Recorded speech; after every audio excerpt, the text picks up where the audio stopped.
Before 1900, doctors had not understood why some transfusions caused bad reactions and even death. Landsteiner thought there might be different kinds of human blood.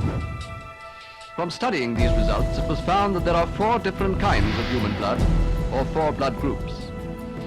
Landsteiner's discoveries solved one major difficulty standing in the way of successful blood transfusion, but another remained.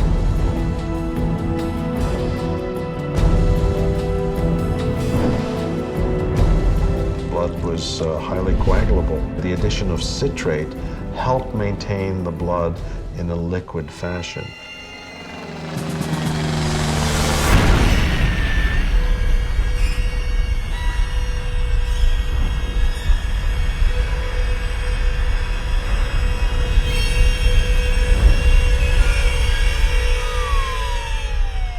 Russian physicians pioneered the collection and storage of cadaver blood. A triumph in the study of blood is a new test that detects the mysterious Rh blood factor. There are probably hundreds of blood types. The push to separate whole blood into its individual components really started blood banking. Blood plasma, a recent and important discovery of medical science, provides a permanent bank for use in transfusion.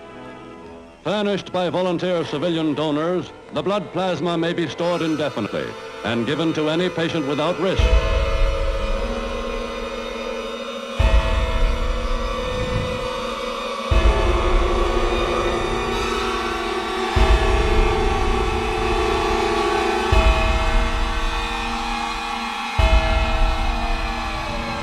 Thousands of men and women are donating blood for the Red Cross National Blood Bank to furnish plasma for emergency transfusion.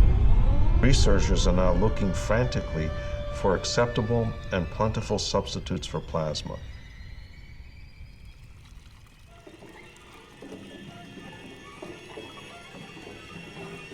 Instead of the traditional, easily breakable glass bottle, whole blood to be shipped is today enclosed in unbreakable plastic containers. Dr. Cooley has done thousands of cases of cardiac surgery without transfusion.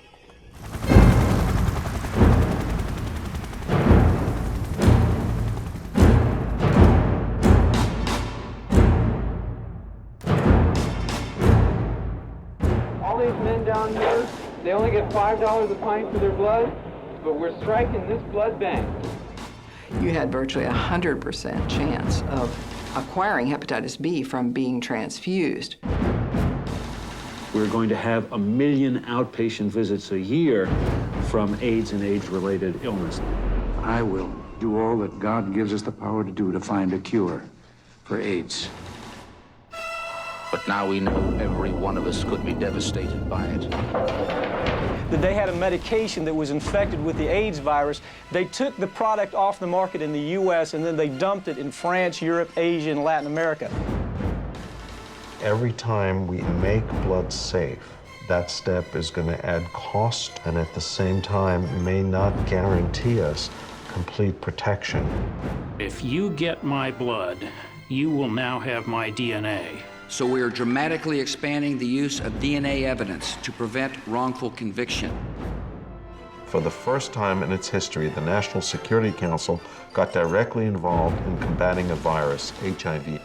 The government's scientific committee recommended the use of a filter for transfusion. When is the government going to react to that recommendation? That recommendation is obviously very important for the future of the blood transfusion service. I will look at it very carefully and I'll get back to him. 200 million units of donated blood are needed worldwide. 80 million transfusions are administered each year. The shrinking donor availability means global blood resources are in short supply.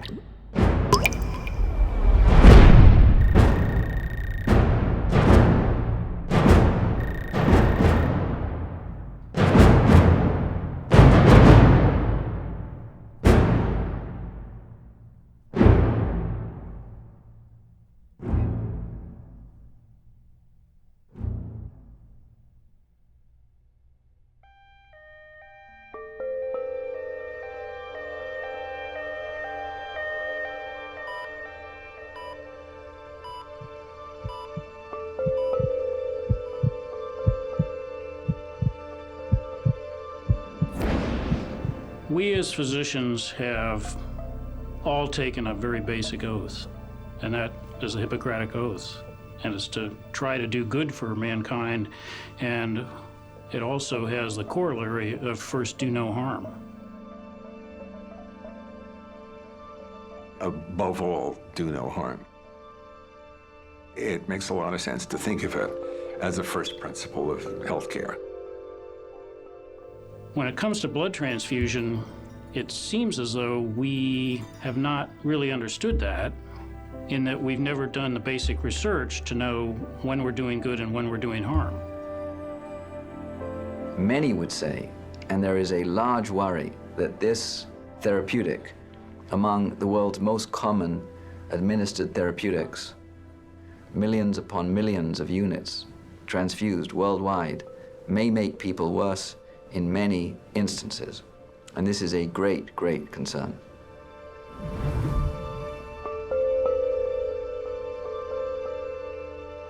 The scientific evidence has been slow in coming to document the fact that transfusion alters a lot of things in the organism, and it has long-term side effects. It's some kind of very gross modality of treatment. You give a bag of blood, and the bag of blood has all sorts of things in it, and we ignore them. Blood transfusion came into medical practice virtually through the back door. Normally, therapies or medication used in modern medical practice would have been tried, and then it would be licensed. Blood transfusion has never undergone randomized clinical trials to the level at which a new drug would have to go through the FDA. It's never been done. Doctors try a whole lot of stuff, but if they're knowingly harming a patient, and by harm, I think I mean all things considered, the patient is worse off as a consequence of having this intervention, then that's a betrayal of medicine. My plea to any prospective patient is always to ask why? What is the likelihood that a transfusion will be required? What's going to happen to me either if I have it or if I don't have it?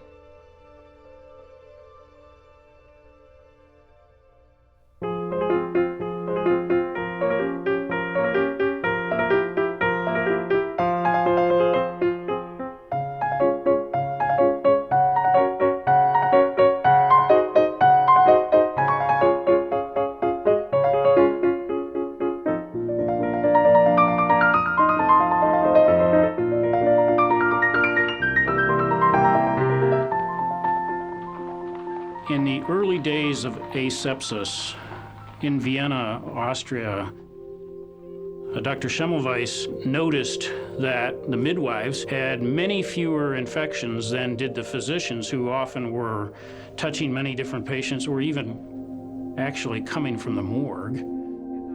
The docs would go from the autopsy room into a delivery room, didn't change the gloves, didn't change their coats, didn't wash their hands, just went from one table to the other. The physicians had a horrible death rate related to post-delivery sepsis of the moms. Same population of moms, midwives were delivering mothers, their death rate was much less. Schimmelweis goes, well, why are they having less sepsis, less illness and morbidity? And made the simple observation that you need to wash your hands between patients. He introduced that idea to his team and said, okay, here's what we're going to do. We're just going to wash. Just use regular antiseptic solution and wash, and his moms started surviving at much higher rates. There was no basis for anyone to believe him, plus he was a pretty colorful character apparently as well. And what he was suggesting just sounded outrageous, even though he did have evidence. He had data.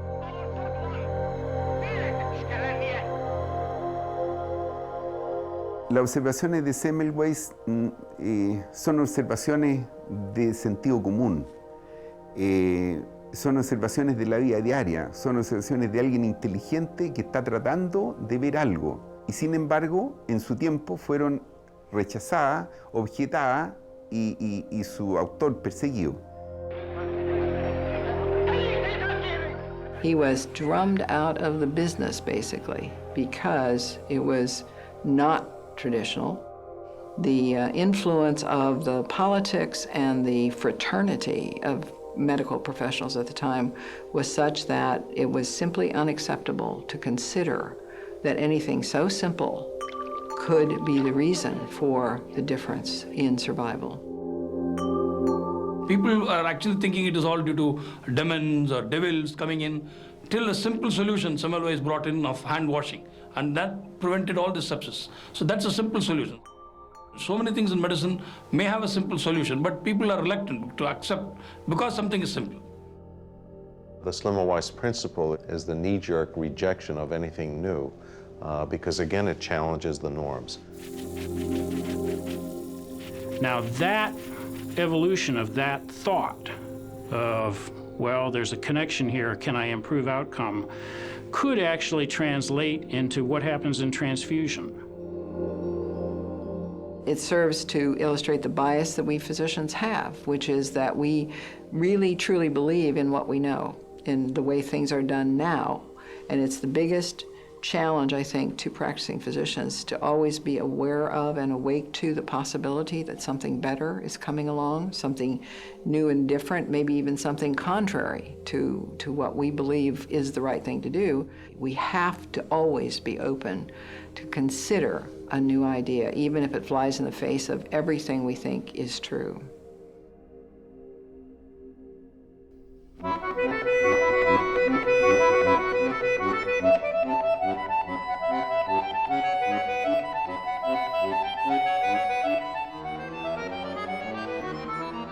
Alexis Carrel, a Frenchman, is considered the father of vascular surgery. Carrel also was very interested in transplantation. In fact, the story was that he tried to transplant everything from one animal to another. He transplanted skin, he transplanted kidneys, he transplanted liver. Actually, Dr. Carrel was one of the first physicians to perform blood transfusions, which is in fact a transplant. Every young surgical resident learns about the Carrel anastomosis. That is, connecting one vessel to another vessel. Many, many surgeries would not be available today without this type of technique. Interestingly, Dr. Carrel took chicken embryo heart cells and put them in a flask and kept on feeding it, and feeding it and feeding it and feeding it, giving it the appropriate nutrients and whatever the cells needed. Fascinatingly, these cells lived for years. This was called the immortal cell. He was very, very intelligent and very much of a scientist, and yet believed that he was able to keep these cells alive and make these cells immortal. Many people believed him for a long time, until 30 or 40 years later, when evidence disproves what his original theory was. So the takeaway message from that is that smart guys aren't always right. I think it's only human nature to feel like you understand something and then dogmatically believe in that. This happens in medicine all the time, unfortunately.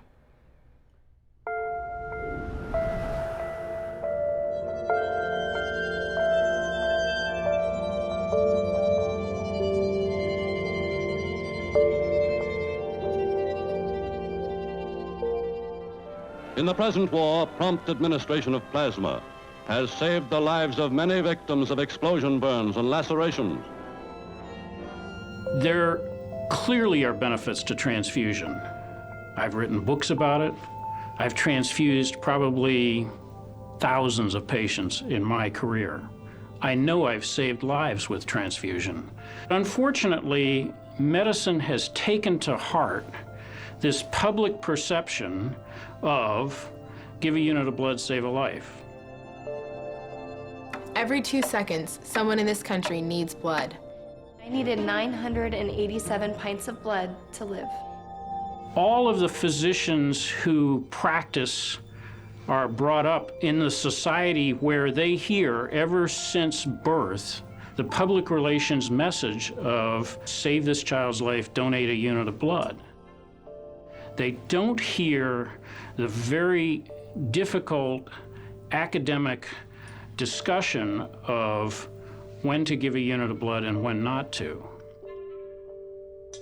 When you talk to lay people think we know exactly what we're doing and when to start, how much to give, what to give, and when to stop. And in fact, from a data-driven fashion, we don't know those things.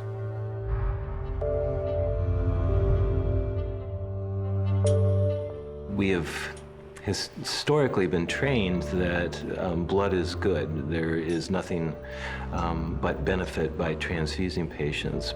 In the healthcare system, blood was something you gave out like you gave out aspirin. It was something we did without even giving it a second thought. At the moment, a physician can request blood on any patient.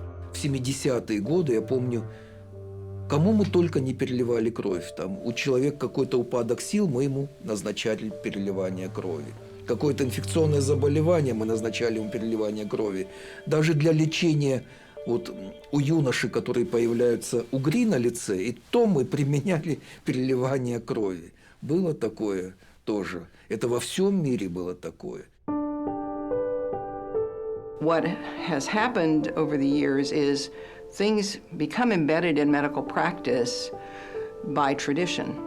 Some respected member of the community starts to do something and talks about it with his or her scientific colleagues, and they try it, and it seems to work for their patients, and so gradually the word spreads.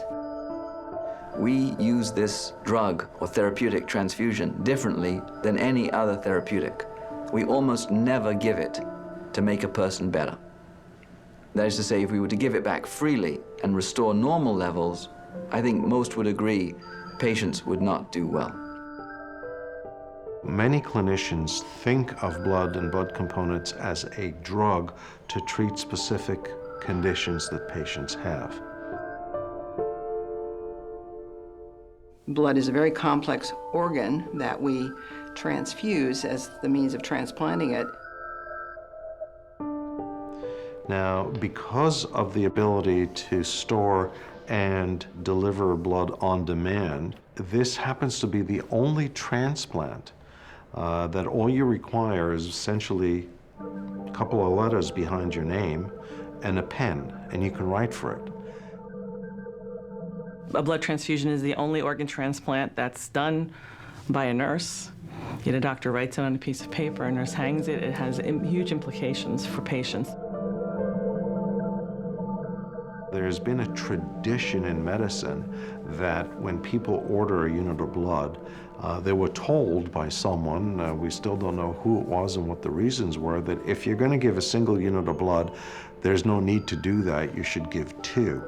And for many decades, people order units of blood as a couple rather than as single. Every unit has its own risk, and the risks are additive. When everybody believed that transfusion was safe, it was incredibly easy and straightforward. Everybody could tell you a story of the person who got a 2-unit transfusion and felt immediately better. And everybody wanted to believe, and did believe, that the transfusion was a good thing. The mindset of most physicians is this is a benign, if not quite beneficial treatment that doesn't cost them anything, makes the patient think that they feel better, they look a little pinker, so it's all okay, because no one's going to ask any questions anyway. If they're not challenged as to why they want that blood, not challenged as to an alternative therapy, then the blood is made available for them. And it's the line of least resistance. Tradition and empiricism really, meaning we just started trying it out to see where we could use it and what were the consequences of that. And all this was done without anybody really saying, you know, shouldn't we study this to see what is the right circumstance for this to be used? How much do you need to give? When should it be given? And it's persisted through till today. The establishment today would say that you can do pretty well without half of it. And I think the establishment needs to agree that we don't know if you can give it back in most circumstances and help you. So you can basically wait today in many places until you've lost half of your blood before anyone would give it back. It's interesting, right? You can lose half your blood and you don't give it back, and that's because we don't think we can make you better by giving it back unless you've lost at least half of your blood.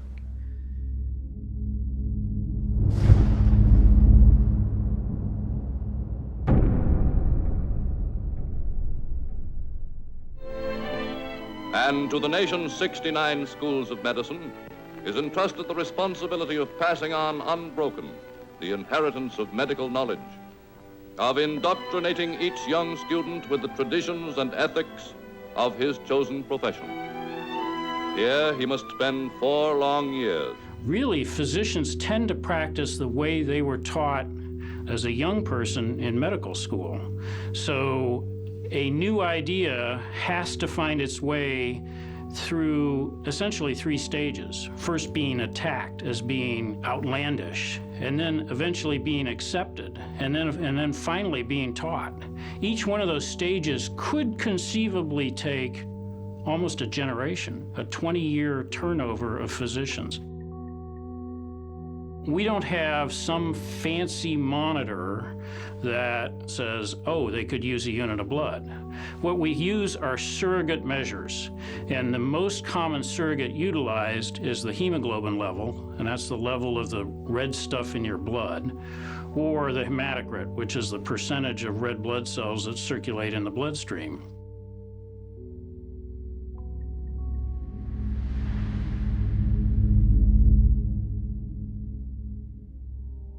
Back when I was in medical school, really anybody who had a hematocrit less than 35 was transfused.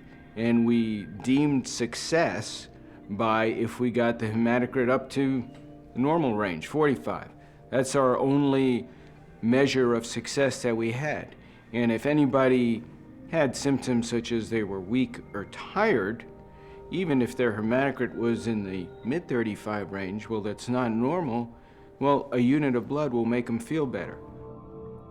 We were under, I believe, just treating people because that's the way that we were taught, and we never had any evidence-based medicine to suggest that we were doing any good. And more recently, obviously, we were possibly causing harm. I think it's a good volume expander, and I think that's what we use it for more than anything. It's easy to measure a hemoglobin and see that it's low, give a unit of blood, and you know, 2 hours later you can check a hemoglobin and the hemoglobin is higher. So you feel like you've done something. Has it necessarily benefited the patient? I'm not convinced of that. It's perhaps benefited the people taking care of the patient, because, you know, hemoglobin at time X and then hemoglobin at time Y, and you've seen an appropriate change. The issue is whether that change means anything clinically. Well, those surrogates are merely laboratory values, and they don't tell us the individualized need of a given patient for blood to be administered. There are a lot of studies now that show that lower transfusion triggers are just as safe as higher ones, and sometimes even safer.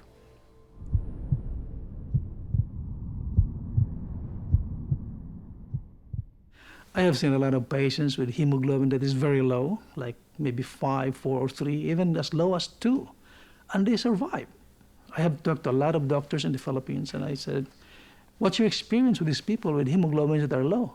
And they said, yes, they're walking, hemoglobins of 6, hemoglobins of 5. Now, why are these people surviving? Why are these people doing things? They are carrying sacks of rice, they are carrying water, they are farming, hemoglobin of 6 and 7. So there must be a reason to that. A lot of things could really be understood in the light of human physiology. There's significant variabilities in average hemoglobins amongst different nations on the globe. If you're living up in the Himalayas, your average hemoglobin is going to be high. If you're in sub-Saharan Africa and you're exposed to both malaria and other diseases, your average hemoglobin will be extremely low. Some children run around with hemoglobins below 5 grams in sub-Saharan Africa and are never transfused because there is no blood available. So I think there are significant geographical variabilities, all of which can add to the lesson of how individuals survive under those circumstances.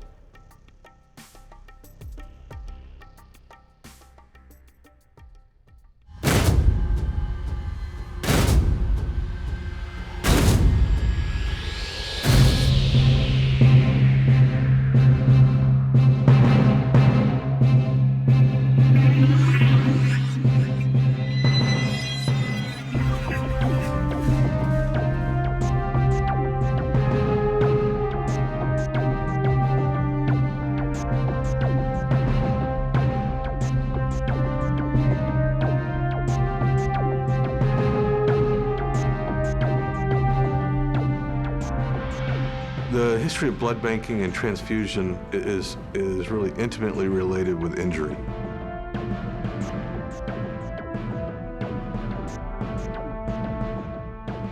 And if you go back in history, as far back as you go, the first transfusions were related to injury.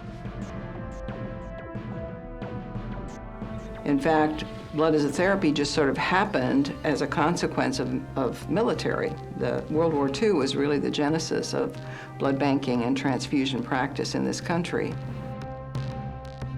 It was out of that Second World War realism of being able to save a life with fresh whole blood that blood transfusion got its good name. I think it was perceived as then as it was in a bottle, and that was red, life-giving blood that carried oxygen. I don't think anybody knew any of the nuances about whether, storage of blood reduced its oxygen carrying capacity. As far as people were concerned, if you lost the red stuff, you needed the red stuff back.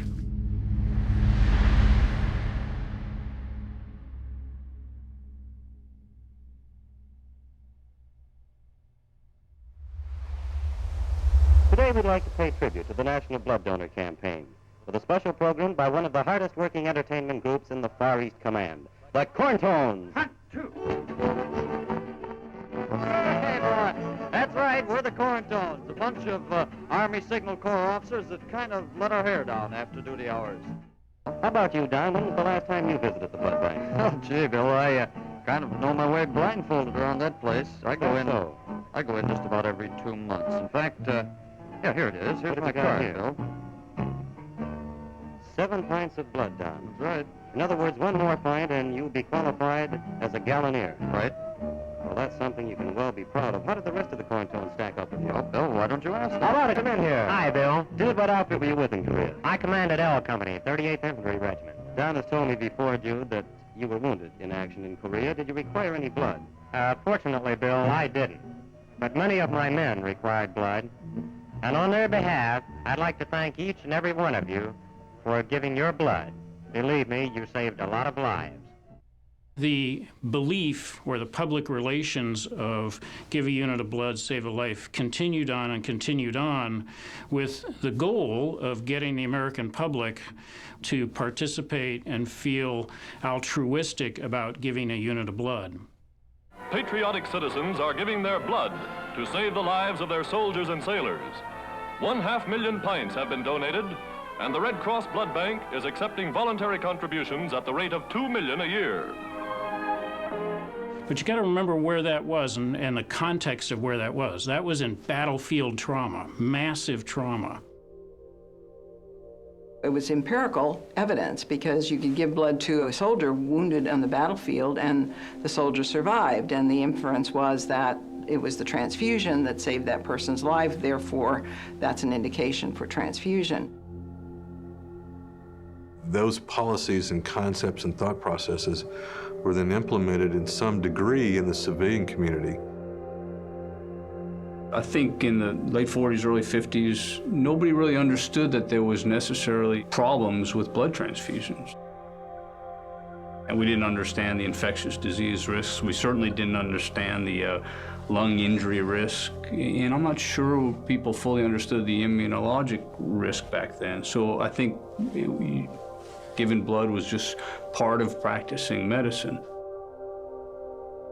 Blood transfusion did work to save lives during World War II, when people were bleeding to death on the battlefield. What has happened with many procedures is they go from heroic results in one context to being overutilized.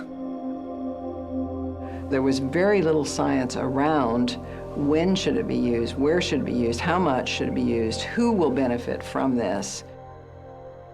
The 50s and 60s were really uncontrolled. I mean, it was whatever the physician wanted it to be. And physicians assumed a central role in making decisions for patients and did not incorporate patients into those decisions.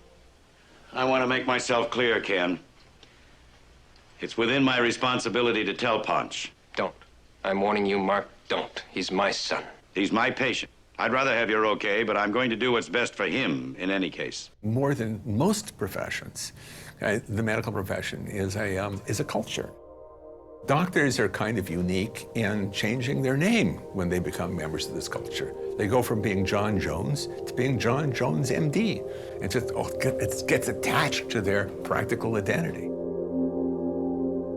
It's very easy to fall into the trap of saying, you know, I know what I'm talking about, therefore you should listen to me. And that's really paternalism in its worst form. Ethically, I think that patients are still being subjected to more paternalism than they should be. I, working in the United States, of course, see blood married to patriotism, love of country, love of family, love of community. And while clinicians, both nurses and physicians, want to feel that they're above all that, it's the evidence that dictates practice, not any of this other social or cultural stuff. That really isn't true. I would say that in medicine today, the utilization of blood transfusion has grown into a religion. Today, there are a number of us who are questioning this vision of give a unit of blood, save a life. I'm interested in the appropriate use of blood in physicians using as little as possible. The challenge for us is to make blood make you better, not find a circumstance where giving blood back won't make you worse, which is the current state of the art. An amazing state of the art, I'll tell you, amazing. We give blood in the hopes you won't get worse. Imagine telling a patient, I'm going to give you this stuff, and I hope you won't get worse. And I'm giving it to you because if I don't give it to you, I think you're going to get worse. Now, can I make you better? I don't know about that. Will I make you worse? Maybe.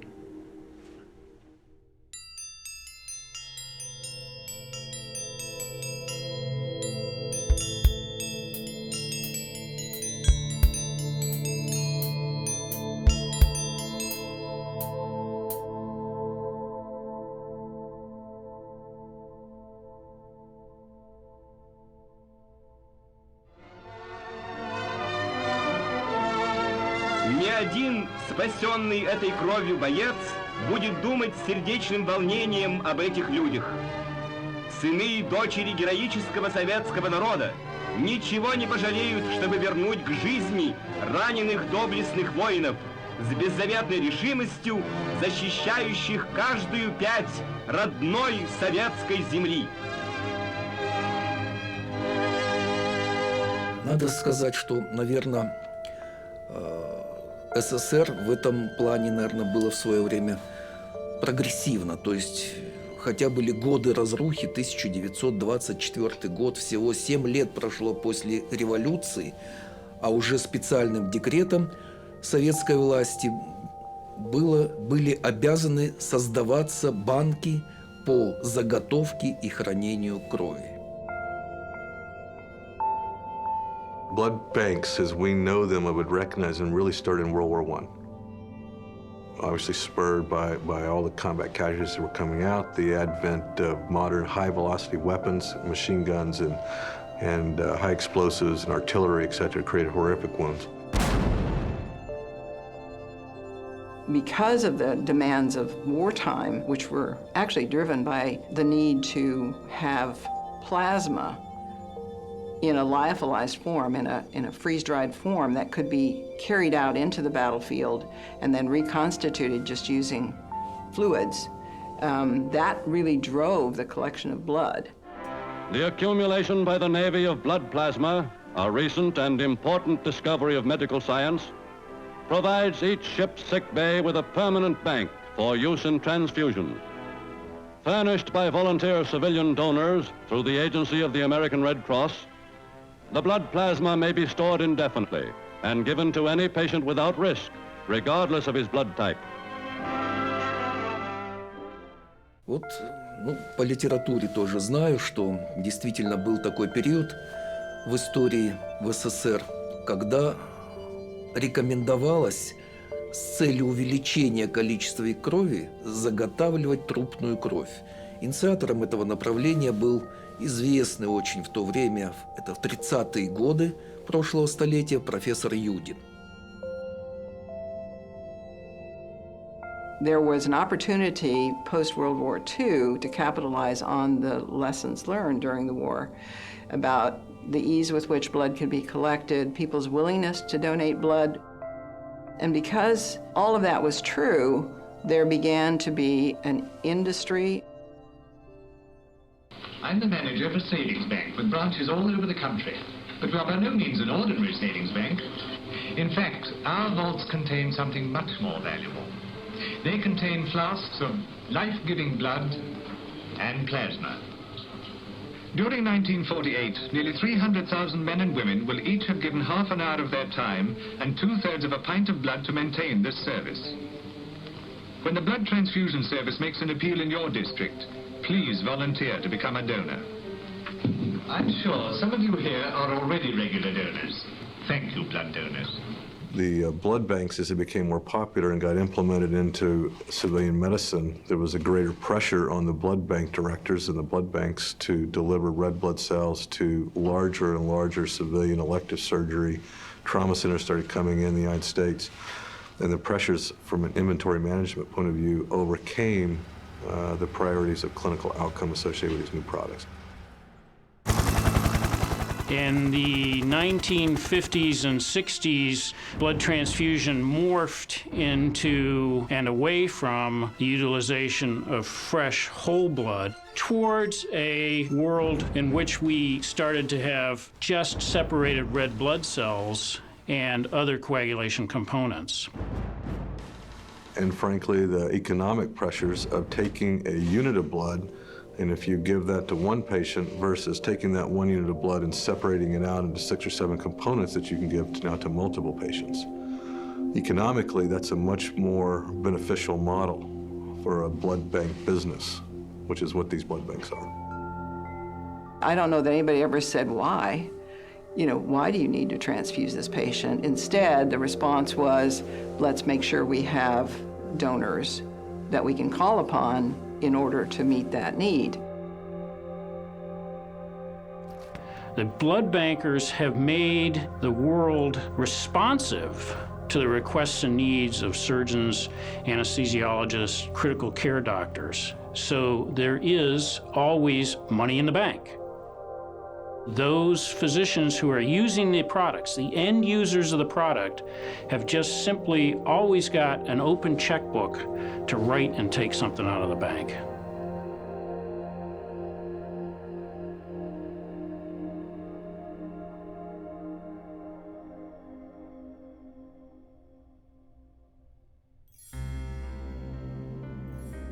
All these men down here, they only get $5 a pint for their blood. How much you go with it? $5, but we're striking this blood bank. We're going to take them one at a time. we're asking people to please cooperate with our picket line. We're asking $15 a pint for whole blood, $9 a pint for plasma. We feel it's a struggle for dignity. The years prior to 1972, where hepatitis B was the biggest threat for blood safety, and since the average transfusion back in the early days was 4 units, you had virtually 100% chance of acquiring hepatitis B from being transfused. Many states enacted legal protection for blood collectors and transfusion practices known as blood shield statutes, which basically said everybody knows you get hepatitis B from a transfusion. So you, the consumer, cannot sue the hospital, the treating physician, or the blood center just because you get hepatitis B. The public felt that blood transfusion was so necessary that the risk of having hepatitis B was just one of those consequences that you would expect to get.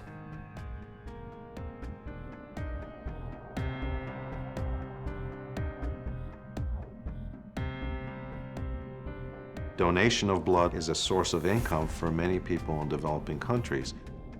There is no control in terms of selection of donors. You got paid, you gave blood, and that was it. So any disease you're harboring certainly could enter into the blood system by delivery to a distribution center. Number one collector of blood in the Philippines is the Philippine Red Cross. The source of blood is coming from blood banks, commercial blood banks. And the commercial blood banks gets their blood from paid donors who queue up almost like every week to sell their blood. And you can just imagine what kind of people they are. They survive on their blood. They sell their blood. And so you would imagine that these are people who are financially strapped, people who may not have the right nutrition to eat, people who may have diseases in their blood. One can easily understand why complications can really come in. Testing may not be that reliable. And so this is a source of problem.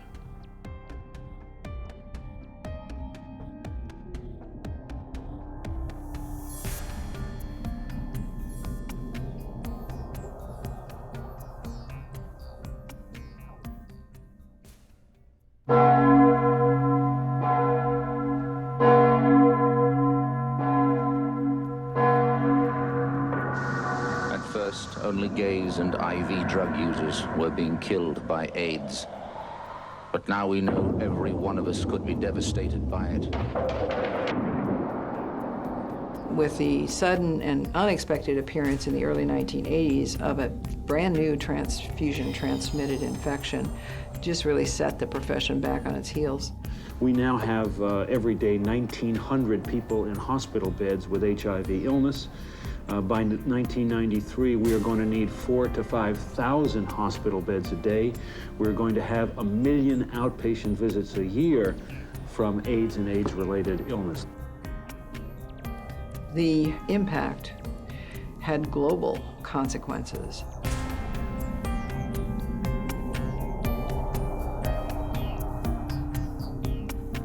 The international distribution of materials, for example, the U.S. was at that time a very large exporter of plasma components for use in hemophiliacs globally.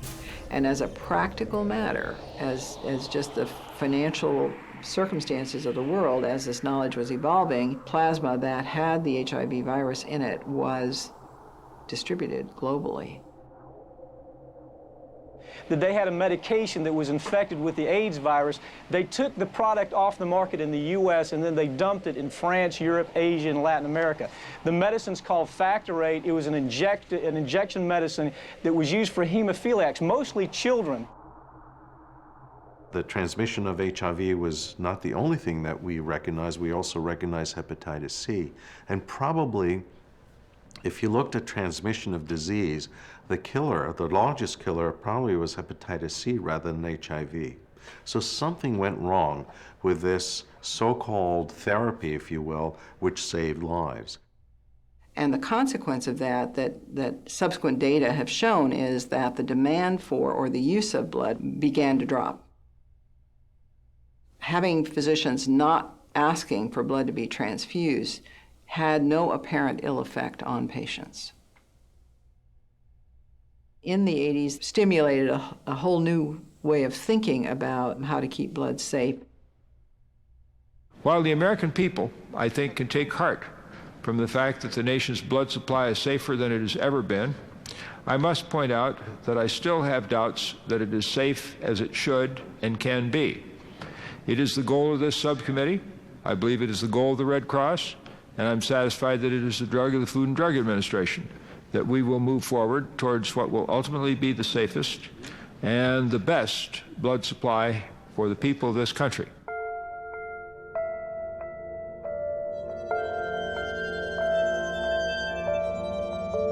Beginning in 1996-97, the demand for blood unexpectedly was rising very fast. And in fact, it rose much faster in the 5 years between 1997 and 2002 than the drop that had occurred over the 10 years prior to that time, and it has continued to this day. It's all about the physicians became comfortable that blood was safe again. The blood bankers have done a fantastic job of eliminating the major risks of hepatitis C and AIDS, HIV. So those risks are vanishingly small, but all that does is uncover all the remaining risks of blood transfusion. The story about the people from New Guinea and the incidence of cannibalism and the transmission of disease through either transfusing or transplanting or ingesting is one of the issues that makes the blood supply very vulnerable. Kuru is one of those families of the slow neurological diseases that is thought to be transmitted through prion or protein particles. Now that practice of cannibalism has been stopped and the disappearance of disease suggests again very closely that this was related to the ingestions of these particles through cannibalism.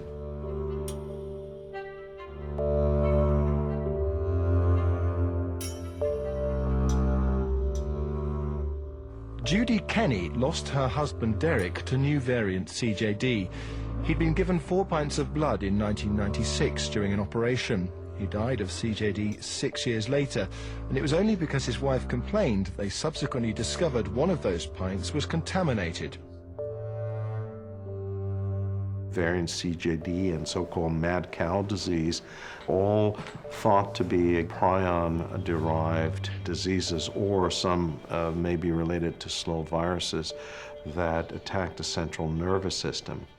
And it's not till the last few decades where our understanding of particles rather than just viruses or bacteria has entered into the realm of transmissible disease. These are diseases which are extremely rare, but at the same time, the burden is enormous. I'm sure the Prime Minister is aware that in percentage terms, the population of United Kingdom and Ireland are the biggest reservoir of the prion that causes the fatal and incurable human brain disease variant CJD. One of the means of transmission is blood transfusion. In October last year, the government's scientific committee looking at this recommended the use of a filter for blood for transfusion for children initially. When is the government going to react to that recommendation? Prime Minister. This is a very serious matter that he raises in great detail. That recommendation is obviously very important for the future of the blood transfusion service. I will look at it very carefully and I'll get back to him.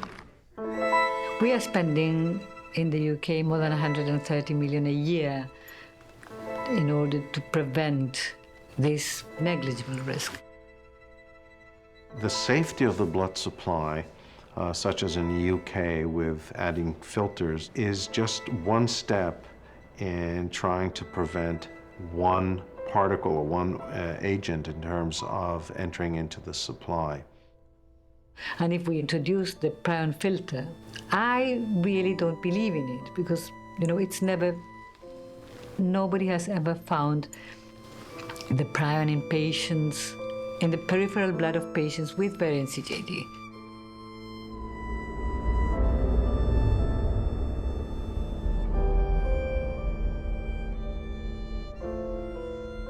Today, it's 100 million pounds sterling for one agent. Tomorrow, it may be 200 million sterling for another agent. So we will never reach the plateau in terms of making blood safety. There's always going to be something that we're going to need to do to maintain this safety. And of course, that's always going to translate to added costs, which are significant. I believe that UK blood is much safer. I wouldn't be transfused in the USA. And if I needed a transfusion, I would rather go have a transfusion in the UK. The UK has probably one, if not the safest, blood supply in the world. What does that mean?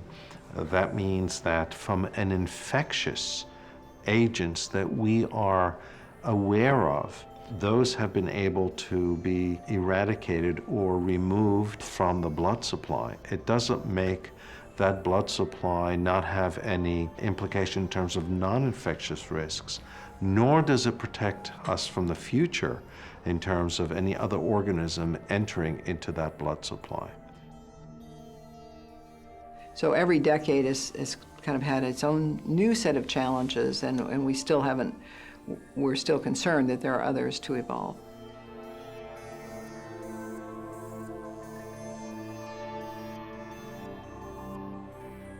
The cost of a unit transfused in the early stages of the Iraqi war could have exceeded $9,000 per unit.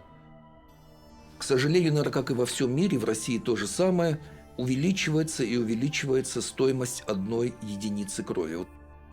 Если не переливать кровь, то это стоит гораздо дешевле. Если мы, наверное, еще возьмем, мы не считаем, к сожалению, во всем мире считают осложнения, которые могут возникнуть при переливании крови. Если это посчитать, то это, наверное, выйдет в адские деньги. Но мы, к сожалению, пока этого не считаем.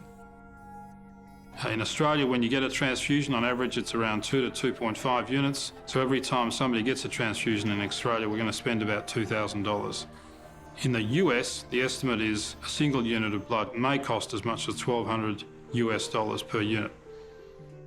When we start looking at not only the cost of allogeneic blood transfusion, but also the negative outcomes associated with transfusion, I think that that's when hospitals start to recognize they're spending an inordinate amount of dollars or yens, wherever you are in the world, yet they're not achieving the relative outcome for that expense.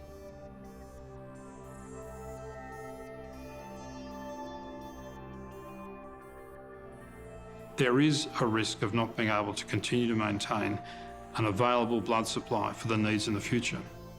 The ratio of those older persons who we now know receive blood transfusions at about 6 times the rate of the rest of the population, their numbers are growing quickly, so the ratio between older people being transfused and those donating blood is in fact declining quickly. The need of blood increases continuously due to demographic changes. 20 years ago, nobody operated on patients with 80 years, but today this is routine. There is a shortage, an acute shortage in the bank when you talk about voluntary donors. They're obviously shrinking all over the world, and definitely in areas where HIV endemicity is high. It's difficult to get donors. Then, of course, it's expensive. Those who have relatives or friends who are willing to donate for them, then they bring them along. As blood's got safer, it seems to have got scarcer.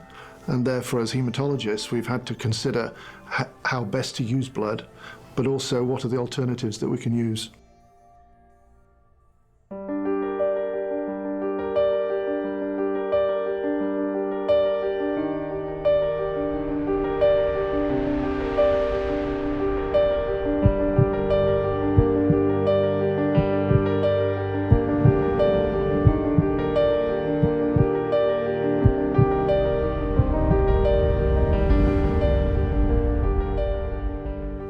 Это вообще уникальный человек, академик Андрей Иванович Воробьев. Ну, почему уникальный? Вот как уникальность его в том, как ученого. Ведь он первый у нас в стране создал мощную службу такую по заготовке и хранению крови. И он первый у нас в стране в конце 20 века, который начал говорить о том, что переливать кровь – это не так уж хорошо. Вот в этом уникальность его. То есть первый начал говорить, что надо заготавливать кровь, и первый, который начал пропагандировать то, что кровь, переливание крови не так уж хорошо для пациента. И вот у него есть одно великолепное выражение, которое я тоже всегда повторяю студентам и врачам во время лекции, о том, что кровь, выпущенная из организма, это уже не кровь. Это принципиально новая субстанция с новыми неизвестными свойствами. Кровь ее можно называть, когда она циркулирует в сосудах, в моих сосудах, в ваших сосудах, то есть в сосудах пациента. Когда выпустили, это совершенно уже другое вещество.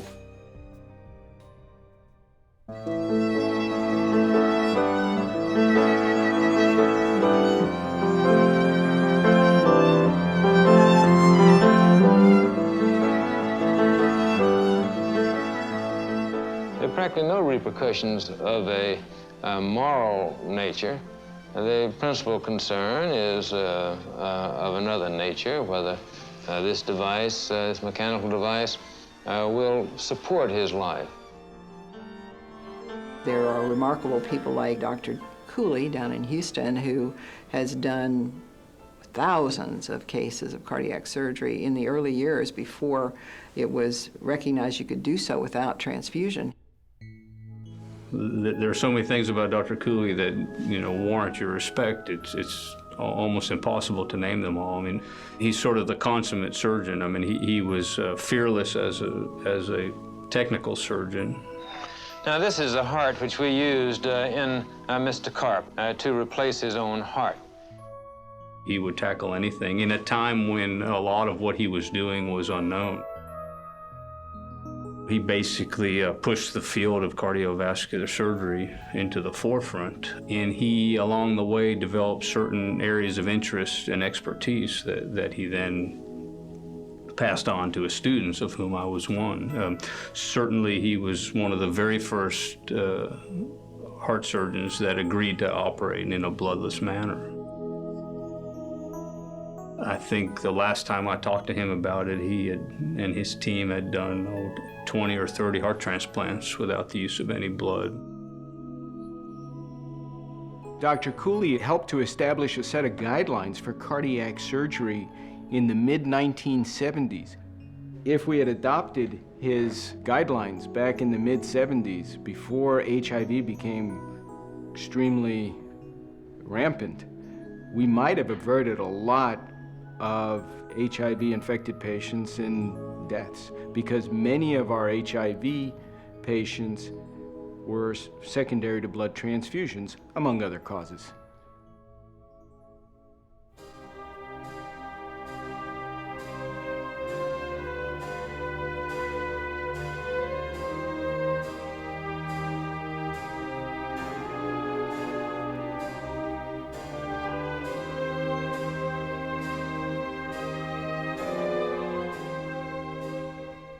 Практику я свою начал в 1974 году.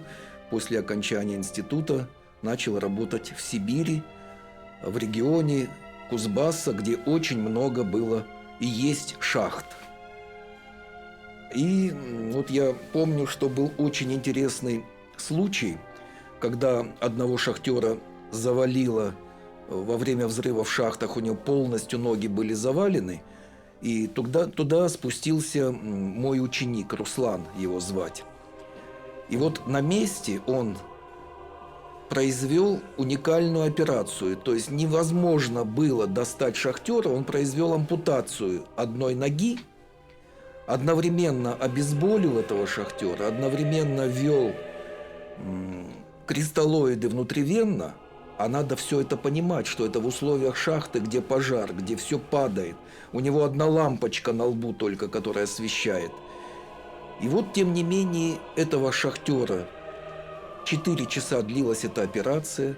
Потом почти 6 часов его доставляли на поверхность в клинику. То есть прошло время 10 часов. И этот шахтер потерял более 75% объема циркулирующей крови. То есть критически. И тем не менее он 10 часов прожил, этот шахтер. Его лечили, и через месяц он, правда, на одной ноге, но тем не менее он здоровым ушел домой. Уникальный случай, и за этот случай вот этого врача Руслана правительство наградило орденом. Вот в том числе и из этого случая я тогда сделал вывод и начал задумываться о том, что а зачем переливать кровь? Если человек прожил без переливания крови определенный промежуток времени, много часов, то какой смысл ему в дальнейшем переливать крови? Я не вижу этого смысла. И с тех пор, наверное, я начал этими проблемами заниматься в научном аспекте.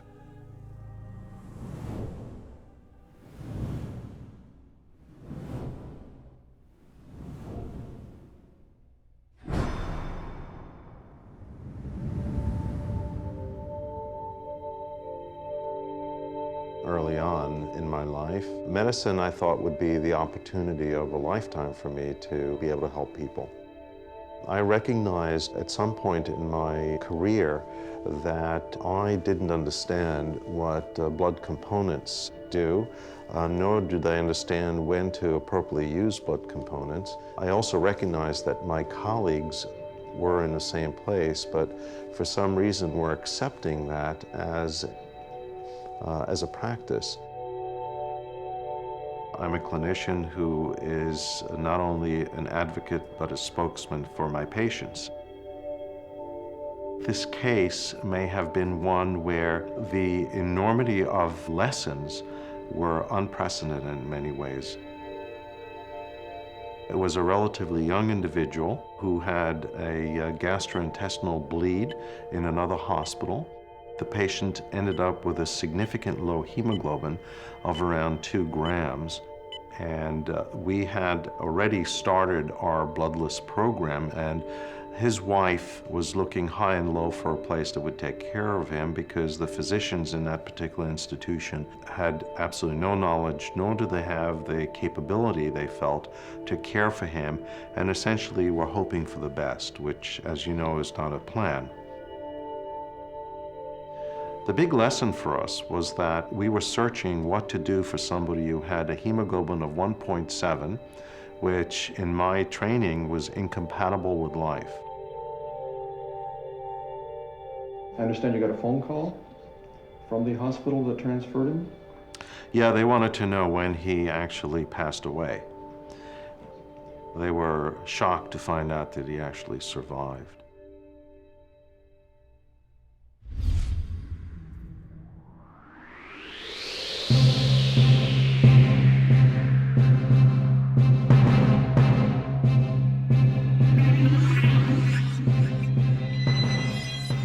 Before 1900, doctors had not understood why some transfusions were successful, while others caused bad reactions and even death.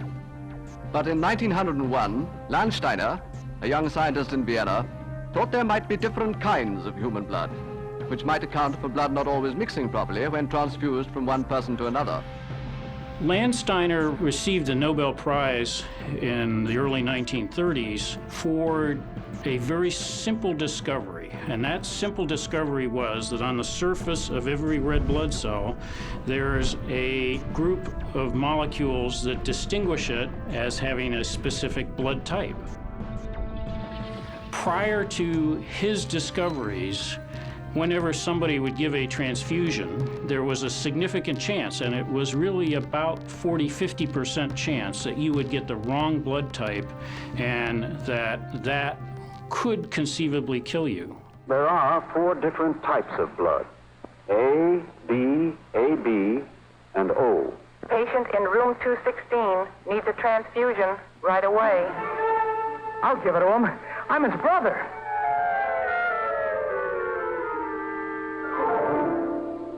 Stanley! He's dead! Yes, but he wouldn't be if we'd been more scientific about it. what he needs is type A.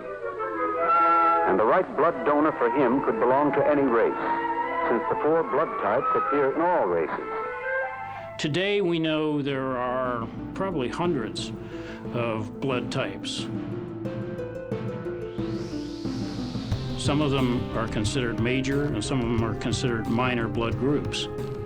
But be that as it may, there's an identification system and nature is telling us something. Nature is telling us that my blood is specific, and so is yours. And you've evolved from all the other people before you to have that specific blood.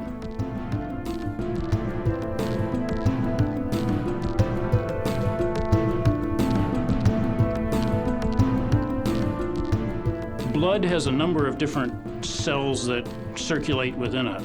There are red blood cells that carry oxygen. There are platelets that intervene and create coagulation and clotting when it's necessary. Our blood circulates through hundreds of miles of capillaries, arteries, veins. It goes from a major central canal, the aorta, much like the main canal in Venice, down to smaller side streets, arterioles, eventually to the little tiny neighborhood canals. When you get down to these localized little flowing areas of the bloodstream, that's where the real action occurs in terms of transfer of oxygen. The beauty of the circulatory system is to take the oxygen that we breathe in from the external atmosphere and get it out to our farthest little pinky or toe and get it delivered when it's needed.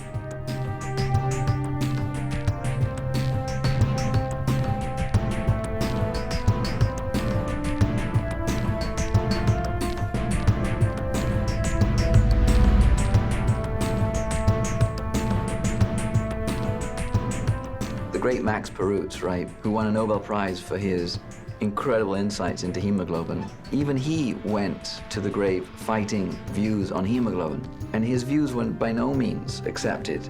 That's perhaps not so well known. Those in the know that there are aspects to the story that remain to be understood, and those aspects couldn't be fully understood within the simple frameworks that most of us can regurgitate. So hemoglobin has been a battleground of science for many, many a year. The oxygen in the air we breathe is exposed to the red cells in our lungs. Yes. The red cells carry the oxygen to the tissues because the red cells contain hemoglobin. Now let's look at that hemoglobin for just a moment. That is a word made up of 2 parts, hemo and globin. And the hemo means blood, and the globin comes from the word globulin, which means the protein materials in the blood. There are discoveries, right, that lead one to understand that red cells are important for oxygen delivery. And that was a very early discovery because people could see red blood cells. And they investigated that and found that hemoglobin was the player important in the delivery of gases. It would release oxygen, it would release carbon dioxide. It was really a simple extrapolation then that giving back red blood cells would make people better. There's something really missing in this biology. The simplicity of just taking liquid from one individual and entering into another clearly is not simple at all.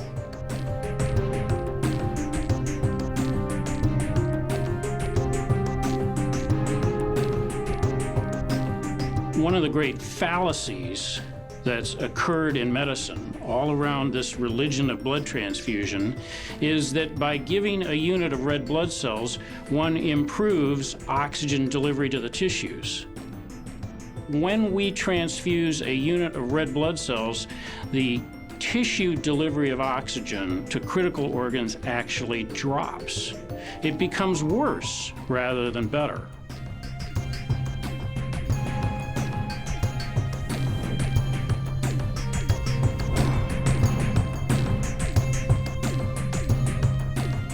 Max Perutz did say that science is truth, and he has had an enormous impact on the way I think. I think all the time that there is no chance that I can trick nature here. We like to say that the respiratory cycle is really a three-gas system. The Handbook of Respiratory Physiology, the classic text, will include our model of a three-gas respiratory cycle. So we missed a gas. Hemoglobin doesn't just ferry oxygen from lungs to tissues and CO2 back, carbon dioxide back to the lungs, but it carries this third gas, nitric oxide, in a protected form, and it releases the nitric oxide together with oxygen. The nitric oxide then dilates the blood vessels so that the oxygen can get to the tissues. What turns out is that our blood banks are deficient in nitric oxide. When you store blood in the blood bank, the red cells lose their nitric oxide, and they are therefore unable to dilate blood vessels, and oxygen delivery to tissues is thereby impaired. So the world's blood supply is deficient in nitric oxide, and those red cells do not seem able to deliver oxygen in the same way as a fresh red blood cell is capable of.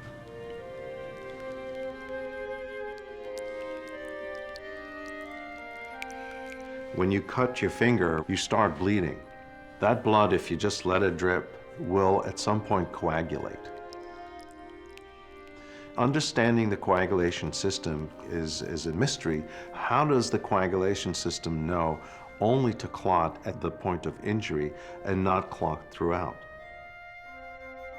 Not only do we not understand the intricacies of this system, but in fact, we're just now starting to understand that the coagulation cascade and looking at very simplistic diagrams of how the coagulation system is activated, through which every physician and nurse has to learn by heart, it probably doesn't exist in nature, and we know probably just the tip of the iceberg.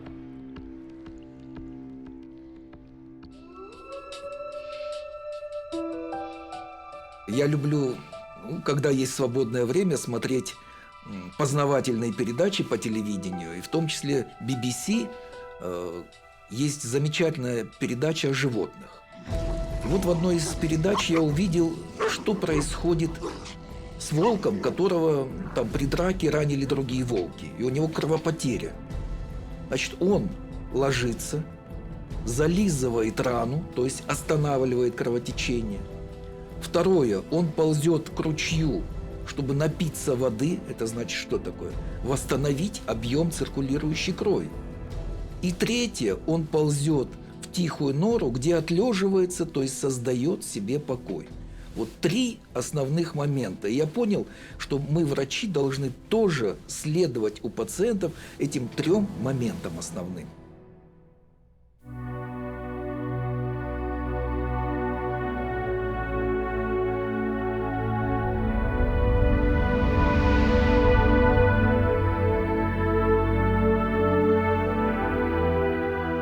When we store blood in the blood bank, it's not like storing a fine red wine that you want it to become more complex.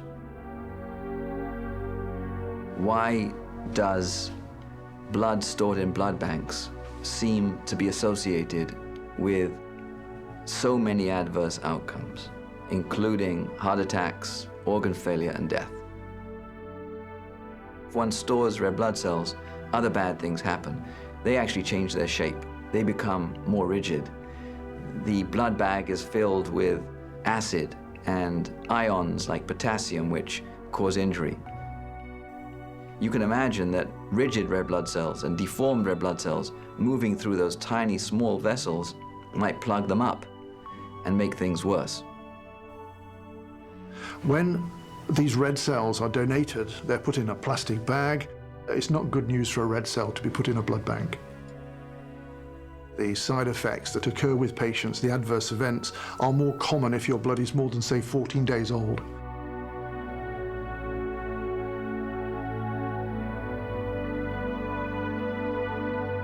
In the 80s, it was infectious disease. Now people are talking about the age of these products. As they sit on the shelf and become older and older and older, these products degrade.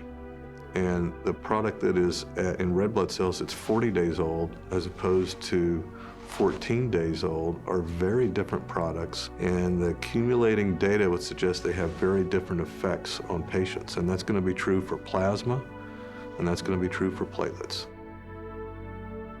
So I actually think in World War II they were correct, where they gave whole blood, fresh whole blood to patients that had been stored for up to less than 14 days. If you go and you approach the blood banking industry, particularly in the United States, and you say, well, we're going to have fresh whole blood available, and I want it warm fresh whole blood, in other words, less than 24 hours old, the fear that occurs is immense, because there's not a system, there's not even a vision or a desire to say, how can we get there?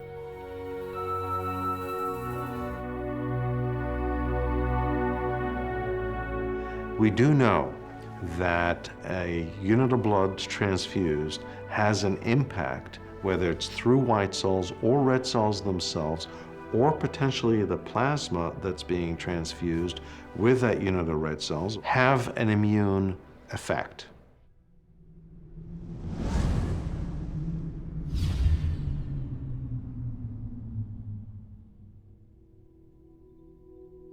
Hay riesgos de infección, sobre todo en la transfusión de plaquetas, que no han podido ser minimizados a pesar de todo el cuidado que se ha tenido y todo el rigor con que se trata la sangre.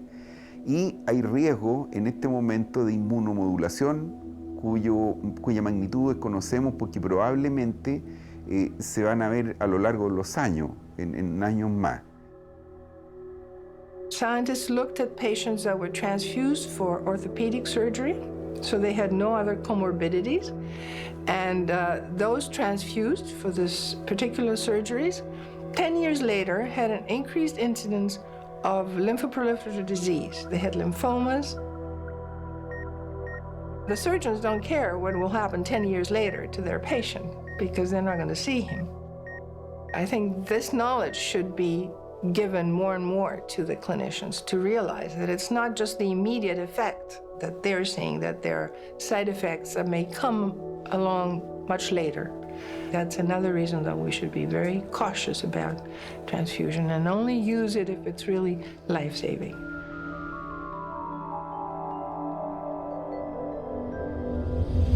In America, we must make doubly sure no person is held to account for a crime he or she did not commit. So we are dramatically expanding the use of DNA evidence to prevent wrongful conviction. One of the underappreciated facts about blood transfusion is that if you get my blood, you will now have my DNA. There's some fascinating data that has come out in the last 10 years, where a group of physicians took a look back at World War II veterans who were transfused during World War II. And guess what? A significant percentage of them, over 25%, actually had DNA from a different person circulating in their body. There's been a number of studies shown that if you give a blood transfusion without reducing out the white cells, and still in the United States, 50% of our blood is given without reducing the white cells, you will become what is called a chimera. You will become a blended animal. You will no longer be a single, distinct human being. You will be a multi-DNA'd animal carrying somebody else's DNA. How long? We don't know, but it's fascinating from the World War II group of veterans that still, some 50 years later, they still carry the DNA of the person that they were transfused from. We know today that a number of rare diseases are carried in your DNA. Your propensity for getting lymphoma, leukemia, something else, cancers may be affected by this. Your transmission of this may lead to any number of other diseases moving through a population. It's never been studied, nor do we have the foggiest notion about the effect of blood transfusion on what we call the epigenetics, the movement of these genes through a population. Unlike marriage, transfusion is for life, and there is some data showing that women who have no Y chromosome, since women have 2 X's, any of the white cells that are detected in their bloodstream devoid of any Y chromosome, yet after being transfused for hemorrhage, you can detect these Y chromosomes now because some of the units of blood they received from male donors, you can detect these units of blood in the Y chromosome in the circulating blood of these women for years after the transfusion. We assume that because of the ability of white cells to reproduce since they have DNA, the recipient has a signature from the donor for life in their bloodstream. The clinical implications clearly are yet to be determined.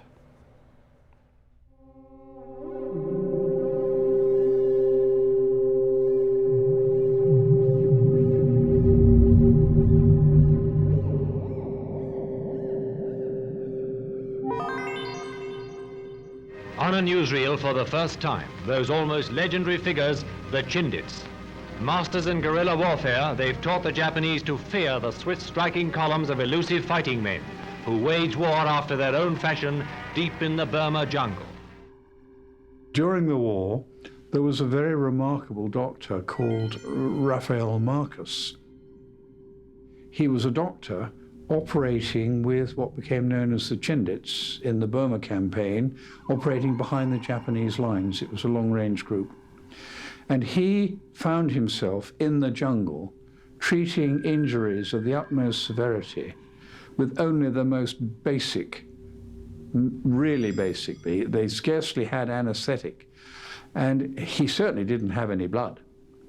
And he learned to save lives doing surgery without blood.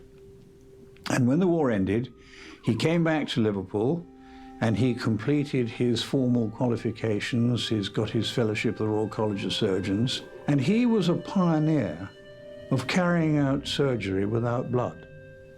Indeed, the British Medical Journal gave him a great tribute in his obituary that was published in that BMJ.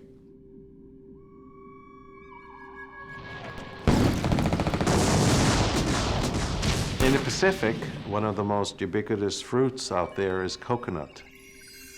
The Japanese discovered as a substitute for plasma infusion, coconut water.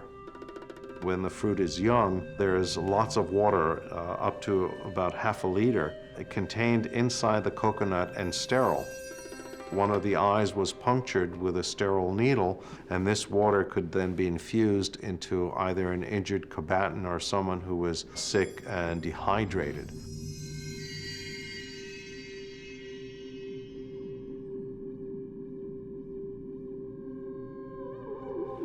Within a minute, a launched grenade or a mortar, I'm not sure, landed about 4 feet away and killed a couple of soldiers and severely wounded a photographer friend, Cambodian, I was with, and wounded me very badly in the right leg, particularly. Once they got me clear of the fighting, they saw that I was losing a lot of blood, and they gave me a direct transfusion of coconut milk, straight from the tree.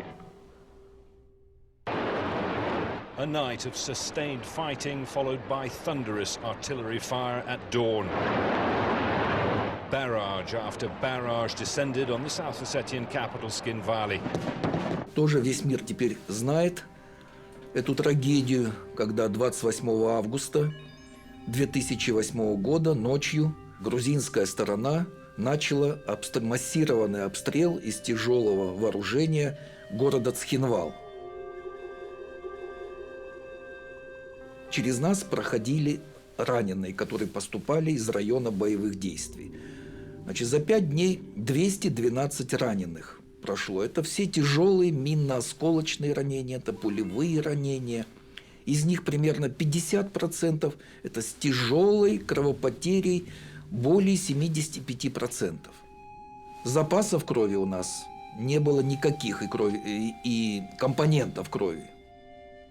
Когда мы оцениваем действия те или иные, вот в экстремальных ситуациях, то есть сколько погибло больных, это самый главный критерий. Правильно мы оказывали помощь или неправильно. Я могу с гордостью сказать за всех своих коллег о том, что из тех, кого мы транспортировали в клинике Владикавказа, Во время транспортировки ни один больной не погиб.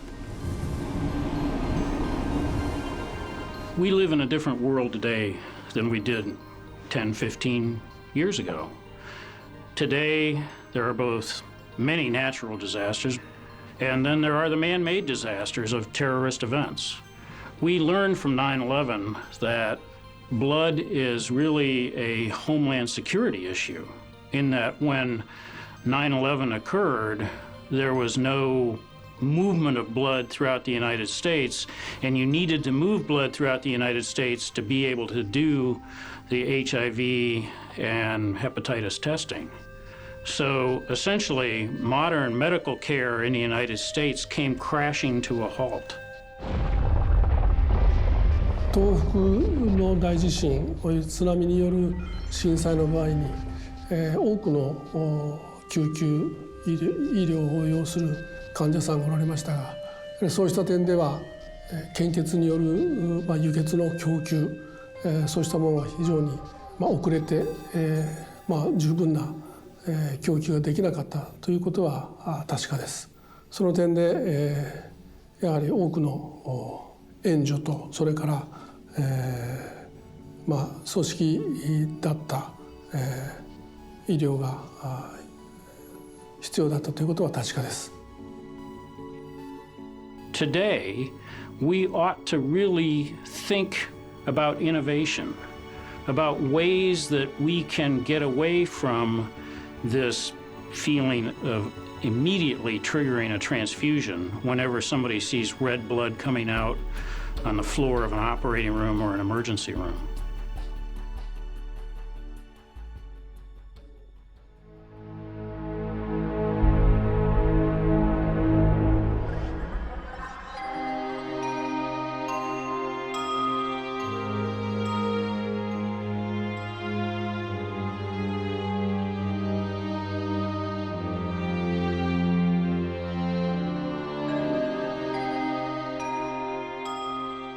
The standard of practice are a range of therapeutic interventions that are appropriate for some medical condition or other. There's usually not just one way in which you can treat a patient. There are several. And the great thing about the standard of practice is that they emerge typically out of a lot of thinking and a lot of experimentation. There's an evidence base backing them up.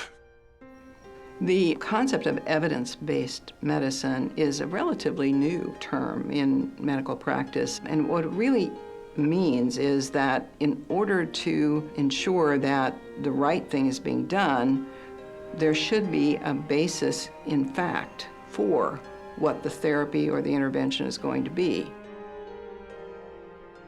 This concept of tradition-based practice and evidence-based practice is quite the rage right now in transfusion medicine for the trauma patient. I am not of the mind that in every circumstance, transfusion in trauma is beneficial. And in fact, there are data in the literature to suggest that even transfusing patients bleeding from trauma leads to adverse outcomes. When we study groups of patients that have been transfused, they have a higher incidence of such things as infections after surgery, recurrence of cancer, lung disease and lung problems. Now, it's very tempting for all of us to then say, well, so it's proven, it's a cause and effect. But just by the way that kind of medical research is done, you cannot call cause and effect. However, let me point out to you that there is a place in the world where we've made that association, and we have never done controlled randomized trials, and that's smoking. What cigarette do you smoke, Doctor? Tens of thousands of doctors in all branches of medicine, in all parts of the country, were asked that question. What cigarette do you smoke, Doctor? The brand named most was Camel. Yes, surveys show more doctors smoke Camels than any other cigarette. Smoke Camels, the cigarette so many doctors enjoy.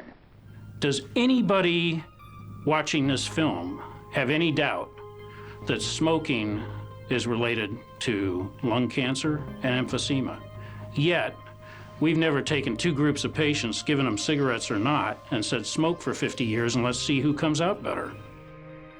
Can we give a transfusion and not hurt you? Can we do a clinical trial and demonstrate that a transfusion is no worse than not giving a transfusion? Or that you can transfuse more and not make you worse than transfuse less? No one has ever said, let me give a transfusion and show that you could do better. No study is designed like that. The issues we're dealing with are just, frankly, very large, very big. And this is hard to do without being challenged. When doctors don't know whether what they're doing is harming the patient or not, okay, they have an obligation to find out.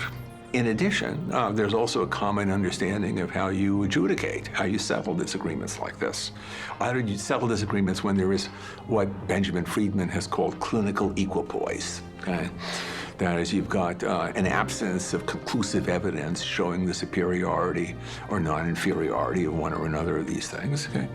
And you've got practical disagreement among clinicians, okay? And yet one remains inside the standard of practice and the other is outside of it, okay? So how do you settle it? A randomized clinical trial.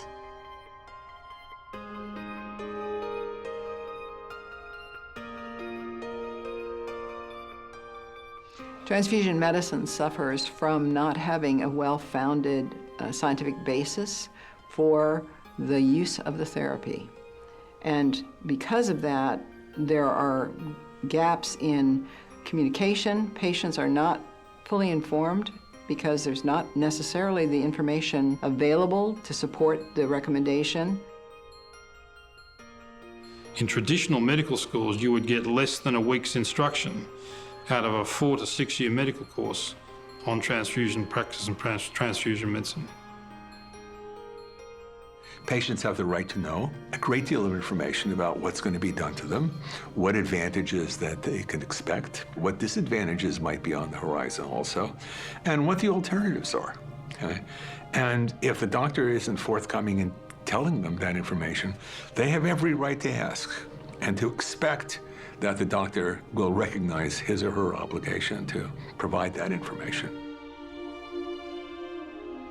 There is a clear legal duty on the physician to offer, if there are the two alternatives, one is invasive and the other is less invasive, the duty is to offer and explain and make available the less invasive alternative. The maxim is very simple, actually. It's summed up in 4 words. Doctors advise, patients decide.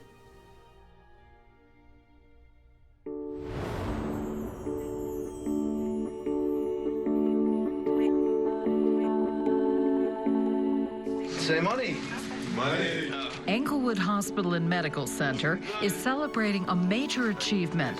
It's been awarded a nearly $4.7 million Defense Department grant to teach military doctors what it knows about bloodless medicine and surgery.